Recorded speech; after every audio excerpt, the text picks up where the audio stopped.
InsyaAllah kita mulakan tazkirah kita pada malam ini dengan membaca ummul kitab Al-Fatihah.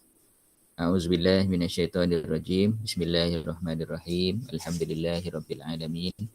Arrahmanirrahim. Maliki yaumiddin. Iyyaka na'budu wa iyyaka nasta'in. Ihdinas siratal mustaqim.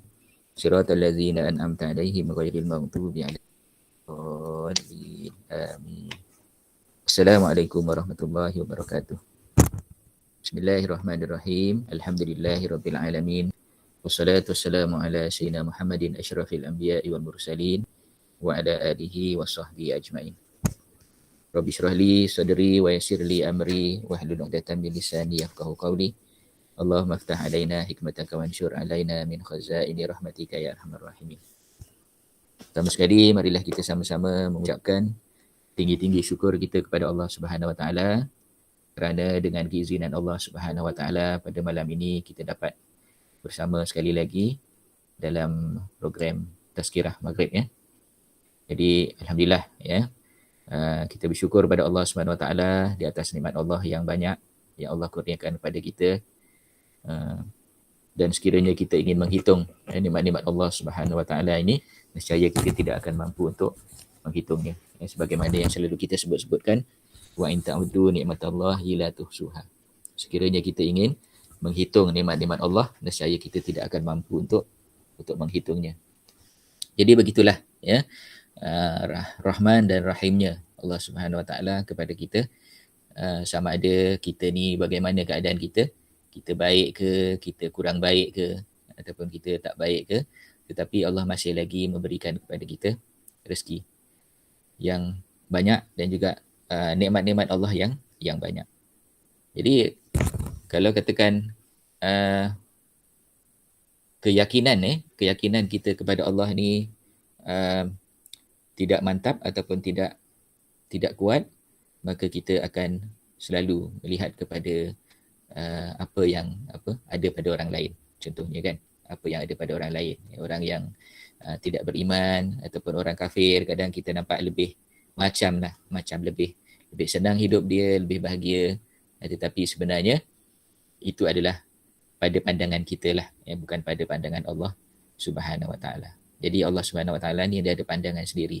Bagi Allah Subhanahu wa taala, orang yang baik adalah orang yang beriman kepada Allah Subhanahu wa taala. Orang yang percaya kepada Allah, orang yang percaya kepada hari akhirat. Jadi insyaAllah pada malam ini saya akan kongsikanlah satu tajuk yang berkaitan dengan niat.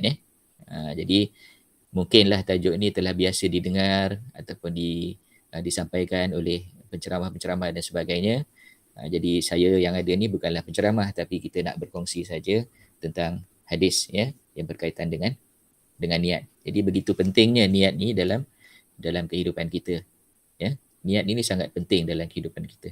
Sebab itulah kalau kita tengok di dalam kitab hadis 40, Imam Nawawi telah menyusun 42 buah hadis. 42 buah hadis, dan hadis yang pertama di dalam susunan yang dibuat oleh Imam Nawawi itu adalah berkaitan dengan niat. Jadi insya-Allah saya akan kongsikan yang kita panggil perkongsian pada malam ini yang berkaitan dengan niat insya-Allah.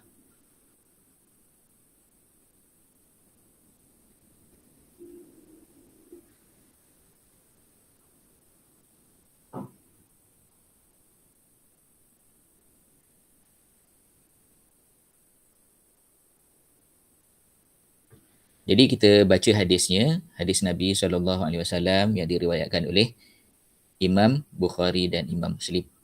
Jadi hadis ini adalah merupakan hadis yang sahih. An Amirul Mukminin Abi Hafsin Umar ibn al-Khattab radhiyallahu anhu qala sami'tu Rasulullah sallallahu alaihi wasallam yaqul innamal a'malu binniyat wa innamal likulli imri'in ma nawa wa man kanat hijratuhu ila Allah wa rasulih fa hijratuhu ila Allah wa rasulih wa man kanat hijratuhu lidunya yusibuha aw imra'atin yankihuha fa hijratuhu ila ma hajara ilaih. Ini adalah hadis penuh. Buah hadis yang penting yang diriwayatkan oleh khalifah yang kedua, iaitu Sayyidina Umar ibn al-Khattab. Yang bermaksud Dari Amirul Mukminin Abi Hafsin Umar bin Al-Khattab radhiyallahu anhu, dia berkata, saya mendengar Rasulullah sallallahu alaihi wasallam bersabda, sesungguhnya setiap perbuatan bergantung pada niatnya. Dan sesungguhnya setiap orang akan dibalas berdasarkan apa yang diniatkan. Siapa yang hijrahnya kerana ingin mendapatkan keridhaan Allah dan Rasul-Nya, maka hijrahnya kepada keridhaan Allah dan Rasul-Nya.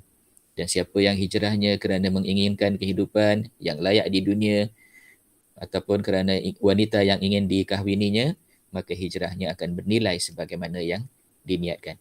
Jadi hadis ini diriwayatkan oleh Imam Bukhari dan Muslim. Okey. Jadi kita selalu mendengar hadis ni kan. Innamal a'malu binniyat, innamal a'malu binniyat. Setiap amalan itu ya tergantung pada niat. Jadi ya, dia dah menjadi satu ucapan yang biasa kita dengar. Tapi sebenarnya ini adalah merupakan hadis Nabi SAW, ya, yang mana hadis ini menjelaskan tentang pentingnya niat di dalam segala perbuatan. Jadi kalau kita tengok dalam kehidupan seharian kita kan, kita buat apa saja pun mesti ada lintasan di dalam hati. Jadi lintasan di dalam hati kita itu adalah niat, ya. Jadi tanpa niat, perbuatan tersebut akan sia-sia dan tidak memiliki apa-apa erti. Ya. Contohnya lah kalau kita solat tanpa niat kan, Allahu Akbar, ya, sampailah 4 rakaat, lepas tu kita bagi salam, tapi kita tak ada niat. Ya, tak ada niat solat. Jadi apa jadi pada solat tadi? Jadi maknanya solat tadi tidak diterima lah sebab tidak ada niat, tidak ada pangkalnya, tidak ada hujungnya. Solat tadi solat apa? Solat zuhur ke, solat asar ke, solat tasbih ke, kan? Jadi kena ada niat dia lah. Jadi kalimah innamal a'malu binniyat berpasangan dengan wa innama likulli imri'in ma nawa. Ya, innamal a'malu binniyat, sesungguhnya setiap amalan itu dikira dengan niat. Kemudian dalam hadis tadi dicantumkan dengan wa innama likulli imri'in ma nawa. Ya. Jadi innamal a'malu binniyat artinya sesungguhnya segala perbuatan itu bergantung pada niat. Wa innamal likulli imri'in ma nawa, dan setiap orang akan mendapatkan apa yang diniatkannya. Jadi kalimah yang pertama itu menjelaskan setiap amalan akan diterima dengan niat. Kemudian kalimah yang kedua, wa innamal likulli imri'in ma nawa tadi berfungsi untuk menegaskan makna kalimah yang pertama, iaitu segala perbuatan yang dilakukan oleh manusia akan diberikan balasan sesuai dengan apa yang dia niatkannya. Jadi niat ni adalah merupakan inti dari sebuah perbuatan yang menjadi kayu ukur baik buruknya perbuatan tersebut. Jadi kalau kita berniat dengan niat yang baik, sudah tentulah amalan kita pun amalan yang baik kan. Takkanlah kita niat baik tetapi kita tidak melakukan amalan yang baik. Sudah tentulah amalan tadi bersesuaian dengan niat. Jadi kalau niatnya baik, maka amalan tadi akan jadi baik. Kan? Jadi pengertian niat menurut syarak, kita lihat pengertian niat mengikut syarak. Ia adalah keinginan untuk melakukan sesuatu diikuti dengan perbuatan. Jadi itulah niat. Jadi kalau kita kata apa itu niat? Niat itu adalah keinginan. Keinginan untuk melakukan sesuatu. Keinginan untuk melakukan sesuatu yang diikuti dengan perbuatan. Jadi dalam Islam, kebanyakan ataupun sebahagian besar daripada ibadah dalam Islam meletakkan niat sebagai rukun pertama. Niat sebagai rukun pertama. Jadi jika tidak berniat, maka ibadahnya tidak sah dan dia harus mengulanginya lagi. Jadi harus ni sebenarnya perkataan Indonesia. Harus dalam perkataan Indonesia maknanya wajib. Jadi dalam bahasa kita kata wajib lah. Wajib mengulangi. Jadi kalau kita solat subuh, solat subuh lambat, lepas tu lupa niat pula. Jadi lepas Assalamualaikum warahmatullahi, Assalamualaikum warahmatullahi, kita pun teringat, oh tadi tak ada niat. Jadi kenalah ulangi solat subuh tadi. Itu kalau lambat lah. Tapi saya yakinlah semua yang ada di depan saya ni semua solat di awal waktu insyaAllah. Jadi apakah pentingnya niat? Ya, apakah pentingnya niat? Jadi sebenarnya kedudukan niat di dalam Islam amat tinggi kedudukan dia. Dan amat dikira. Jadi bukanlah niat itu tidak dikira. Ya, sebab sebahagian daripada niat telah mendapat pahala. Kan? Maknanya kalau kita berniat, kadang-kadang kita dah dapat pahala. Jadi saat perhitungan amal di yaumul hisab, apabila kita telah berada di padang mahsyar, ya, apabila kita berada di padang mahsyar, iaitu hari di mana kita akan dikira segala amal kita, amal perbuatan yang baik, amal perbuatan yang jahat dan sebagainya. Jadi pada ketika itu, niat adalah merupakan suatu yang penting untuk dikira. Hanya niat yang menjadi penentu apakah amal tersebut masuk ke dalam amalan baik ataupun amal yang buruk. Jadi kerana itu, niat itu lebih utama dibandingkan dengan amal itu sendiri. Jadi niat, ya, niat itu lebih utama daripada amal itu sendiri. Tapi kita jangan salah faham lah. Kita nak sembahyang niat saja tak payah sembahyang. Nak puasa niat saja tak payah puasa. Bukan begitu. Ya, maknanya kita kena faham dari segi syarak tadi, apa makna niat? Maknanya niat ini adalah keinginan untuk melakukan sesuatu. Jadi kalau cuma ada keinginan saja, tidak melakukan sesuatu, maka dia tidak dikira sebagai niat. Itu mengikut pengertian syarak. Jadi maknanya bukanlah kita niat saja. Niat solat tapi tak solat. Niat puasa tapi tak puasa. Niat melakukan perkara-perkara yang lain tapi kita tak buat. Kecuali ada beberapa perkara nanti di bawah nanti kita akan bincangkan ataupun kita akan kongsikan bentuk-bentuk niat yang telah boleh dikira untuk mendapat pahala. Jadi saat perhitungan amal di yaumul hisab nanti, hanya niat yang menjadi penentu apakah amal tersebut termasuk ke dalam amalan yang baik ataupun amal yang buruk. Jadi kerana itu, niat lebih utama dibandingkan dengan amal itu sendiri. Hal ini telah dijelaskan oleh Nabi SAW dalam sebuah hadis yang diriwayatkan oleh Imam Al-Baihaqi. Ya, hadisnya. Jadi hadis ni kita jarang dengar hadis ni, tapi hadis ni adalah hadis yang sahih yang diriwayatkan oleh Imam Al-Baihaqi. Niyatul mu'min khairum min amalih. Artinya, niat seorang mukmin lebih utama daripada amalnya. Jadi, niat seorang daripada kita ni yang mengaku sebagai seorang mukmin lebih utama daripada amal kita. Tetapi kita jangan salah faham lah sebagaimana yang saya cerita tadi tu. Maknanya jangan kita berniat saja, niat solat, niat puasa tapi tidak mengamalkannya. Jadi kita kena balik semula kepada pengertian niat mengikut syarak. Ya. Jadi keutamaan niat dibandingkan dengan amal dapat dibuktikan dalam 3 keadaan. Kita lihat ni ada 3 keadaan apabila kita berniat ni. Jadi keadaan yang pertama, berniat kebaikan dan mengerjakannya. Ya, kita niat kemudian kita mampu mengerjakannya. Orang yang berniat melakukan sesuatu amal kebaikan, lalu mengamalkannya, maka orang tersebut akan diberikan pahala berlipat-lipat kali ganda. Jadi, berniat, lepas tu kita lakukan apa yang kita niatkan tadi, kita akan mendapat sekurang-kurangnya 10 kebaikan. Ataupun 10 pahala. Dan kebaikan ataupun pahala tadi boleh mencapai sehingga boleh sampai kepada 700 pahala ataupun kebaikan.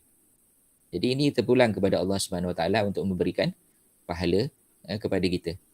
Kan? Ada setengah amalan tu, pahala dia ataupun ganjaran dia tidak dikira 10 ke, 100 ke, 700 ke, ya, tetapi dikatakan ganjaran dia seumpama langit dan bumi, seluas langit dan bumi ataupun langit dan bumi dan isinya. Itu kebaikan-kebaikan. Jadi ada yang tak dikira sebagai 10 ke, 100 ke, ya, 700 ke. Tetapi pada umumnya, ya, berdasarkan pada hadis Nabi SAW yang ada maksudnya di bawah ini, okay, ianya diriwayatkan oleh Imam Bukhari dan Muslim. Jadi ini menjadi hadis yang dijadikan sebagai dasar bahawa setiap amalan yang dimulakan dengan niat, ya, maknanya amalan tadi yang disertai dengan niat tadi akan memperolehi sekurang-kurangnya 10 kebaikan. Hinggalah 700 kebaikan. Dan seterusnya. Jadi hal ini didasarkan daripada hadis Nabi SAW yang diriwayatkan oleh Imam Bukhari dan Muslim yang bermaksud, dan apabila seseorang itu berniat melakukan suatu kebaikan, lalu ia mengamalkannya. Dia niat, kemudian dia melakukannya ataupun mengamalkannya, Allah Subhanahu Wa Taala akan mencatat pahala di sisinya sebagai perbuatan 10 kebaikan sampai 700. Bahkan berlipat-lipat ganda banyaknya. Jadi ini hadis ni adalah hadis yang disampaikan ataupun diriwayatkan oleh Bukhari dan Muslim. Jadi cuba kita bayangkan, maknanya selalu kita tak kira lah kita buat kebaikan, kita niat buat kebaikan, lepas tu kita buat kebaikan.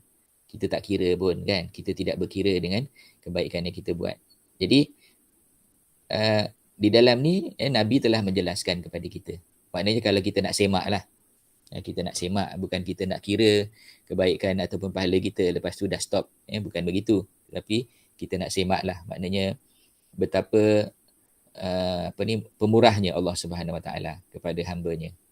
Kan, buat satu ganjaran dia 10. Buat satu ganjaran dia 100. Ya, buat satu ganjaran dia sampai kepada 700. Bahkan ada yang tak disebutkan berapa bekah ganjaran, ya. Contohnya solat sunat sebelum solat fardu subuh. Kan? Ganjarannya adalah seperti dunia dan isinya. Kan? Jadi kalau kita nak kira dunia dan isinya ni, kita tak akan mampu untuk membilang berapakah banyaknya ganjaran, kan, dunia dan isinya. Jadi begitulah pemurahnya Allah Subhanahu Wa Taala. Jadi kita nak cerita tentang niat tadilah. Jadi niat yang disertai dengan perbuatannya, maka ganjaran dia adalah besar, iaitu 10 hingga 700. Kemudian yang kedua, keadaan yang kedua, berniat kebaikan tetapi tidak jadi melakukan. Tak jadi nak buat. Seseorang yang berniat melakukan sesuatu amal kebaikan dan dia mampu melakukannya, tetapi tidak jadi melakukannya, maka orang tersebut akan diberikan pahala satu kebaikan sahaja. Hal ini didasarkan oleh hadis Nabi SAW yang juga diriwayatkan oleh Bukhari dan Muslim. Ya, yang artinya, maka apabila seseorang itu berniat melakukan sesuatu kebaikan, lalu tak jadi melaksanakannya, Allah akan mencatat pahala di sisinya satu kebaikan yang sempurna. Jadi kalau buat tadi boleh dapat 10 hingga 700. Kalau kita tidak buat, contohnya kita niat nak sedekah, kan? Nak sedekah, tak jadi. Niat nak sedekah, tak jadi. Niat nak tolong orang, tak jadi. Niat macam-macam kita niat, tak jadi. Niat nak solat sunat, tak jadi.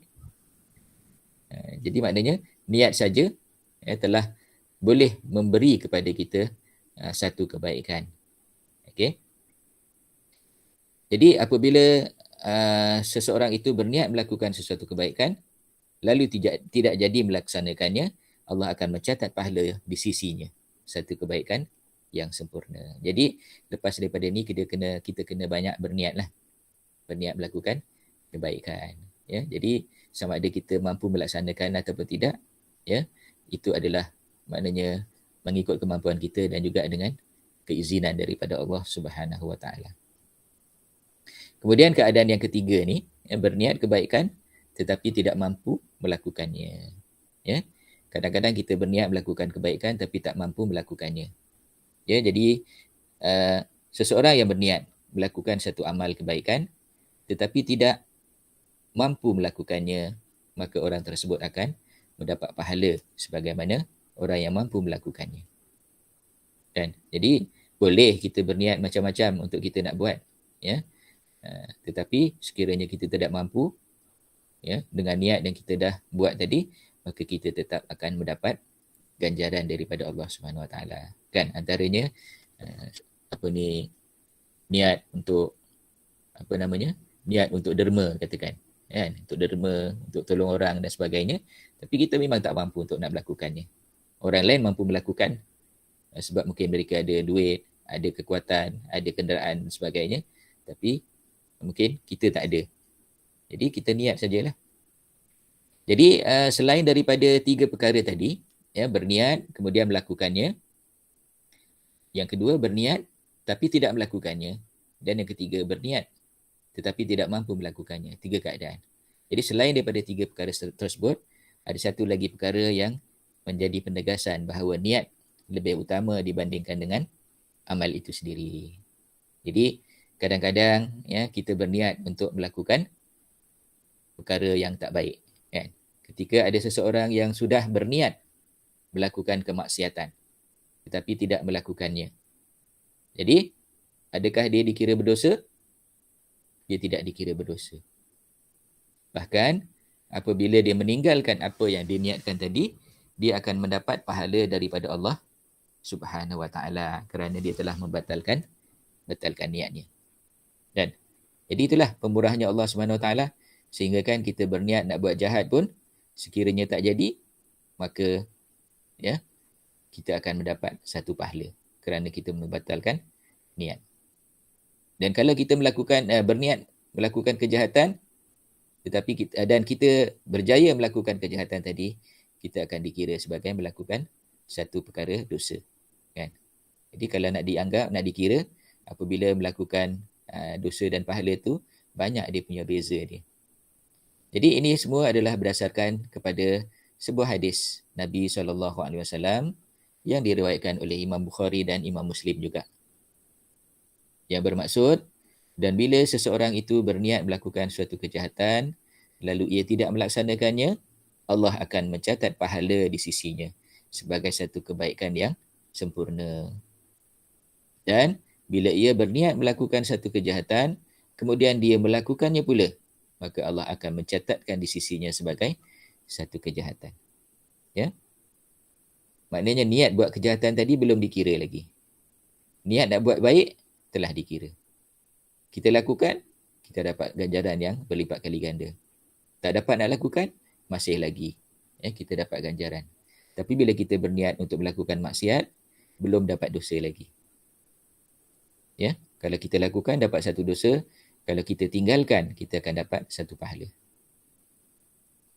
Jadi daripada sinilah kita tahu bahawa amalan tadi sebenarnya memang bergantung kepada niat kita. Jadi kita mengetahui, contohnya mandi kan, biasa kita mandi tiap-tiap hari ni kita mandi. Dan mandi tadi, boleh jadi mandi sekadar untuk membersihkan diri ataupun untuk menyejukkan badan, kan? Itu biasalah kita buat, kita mandi tiap-tiap hari. Tetapi ada juga mandi yang fungsinya sebagai ibadah. Ya, sebagai ibadah yang disyariatkan, iaitu mandi untuk mengangkatkan hadas besar. Ya, ataupun mandi sunat untuk mengagungkan syiar Allah Subhanahu Wa Taala, contohnya seperti mandi untuk solat Jumaat. Jadi kalau berniat kat situ, maka dia dikira sebagai ibadat. Ya, dikira sebagai ibadat.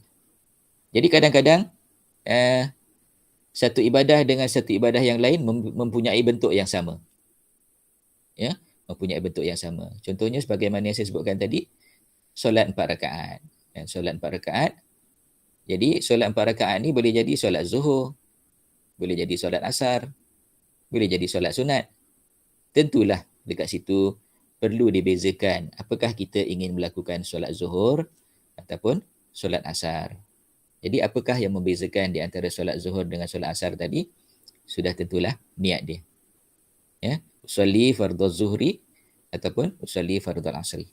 Saja aku sembahyang fardu zuhur ataupun saja aku sembahyang fardu asar. Itulah beza dia. Jadi kalau sembahyang zuhur, niat sembahyang asar, tak diterima. Niat sembahyang asar, niat sembahyang zuhur pun tak diterima juga. Jadi masa bila kita boleh solat asar dalam waktu zuhur? Apabila kita jamak takdim. Boleh solat asar dalam waktu zuhur. Tetapi niat dia lain-lain. Ya? Jadi solat jamak tu pun ada niat dia lain-lain. Kita solat zuhur, lepas tu kita solat asar dalam waktu zuhur. Ya, kemudian kalau jamak takhir pula, kita solat dalam waktu asar, kita solat zuhur dan asar. Sama ada mula dengan asar ataupun dengan zuhur dulu. Ya, jadi kat situ niat dia. Jadi tentu ini perlu dibezakan. Apakah kita ingin melakukan solat zuhur ataupun solat asar? Contoh yang lain, ketika kita ingin melaksanakan solat 2 rakaat di pagi hari. Jadi kita nak solat apa? Kita nak solat tahajud ke? Kita nak solat hajat ke? Ya? Kita nak solat taubat ke? Kita harus membezakan apakah kita niatkan untuk solat qabliyah, iaitu solat sebelum subuh, ataupun solat subuh itu sendiri. Kan kadang-kadang kalau sempat kita solat sebelum subuh, ya, ataupun solat qabliyah subuh. Kadang-kadang kita terus solat fardu subuh. Jadi begitulah. Maknanya kita kena membezakan di antara niat kita dengan niat yang lain. Jadi sebagai kesimpulannya, okay, hendaklah kita memulai semua amal perbuatan kita dengan niat yang baik, melakukan kebaikan. Jadi kita sebagai pelajar ni pun selalulah, ya. Saya ingat lagi, saya daripada dulu kalau saya nak pergi kelas tu, saya berniat saja aku pergi ke kuliah kerana Allah Ta'ala. Saja aku pergi ke kelas kerana Allah Ta'ala. Jadi maknanya saya niatkan macam tu. Tiap-tiap kali nak pergi kelas, nak pergi kuliah tu, daripada masa diploma dululah. Jadi maknanya, niatlah. Sebab menuntut ilmu ni adalah sesuatu yang difardukan oleh Allah SWT. Talabul ilmi faridatun ala kulli muslim. Menuntut ilmu itu adalah difardukan kepada setiap muslim. Jadi kalau difardukan, hukum dia wajib mengikut kemampuan dia lah, wajib macam mana. Jadi kalau kita niat, maka kita dapatlah pahala apa yang kita niatkan. Jadi macam itulah contohnya kita nak pergi kelas, walaupun kelas online tu boleh juga kita nak niat. Saja aku kelas online pada hari ini kerana Allah Ta'ala. Tak adalah sebut kelas online 2 rakaat ke 4 rakaat, itu dah kira solat. Jadi kita bukan niat tu, niat seperti solat lah. Maknanya kita niatkan saja.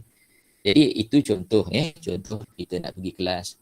Kita ke tempat lain ataupun kita nak buat perkara-perkara lain, nak masak ke pun kita niat juga, dan banyak perkara lain lagi yang kita boleh sertakan dengan niat.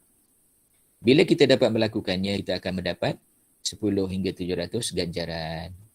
Jika kita tidak jadi atau tidak mampu melakukannya, kita tetap akan mendapat ganjaran daripada Allah SWT.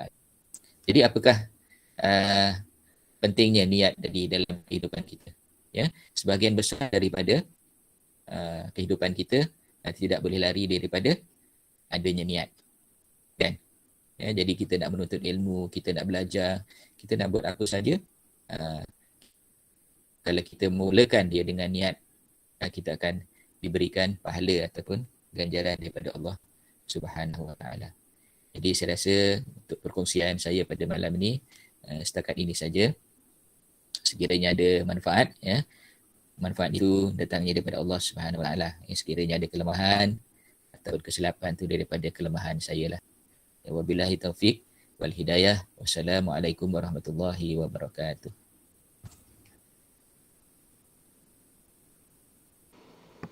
Assalamualaikum. Thank you, Prof. Assalamualaikum. Okay, sama-sama. Waalaikumsalam. Waalaikumsalam.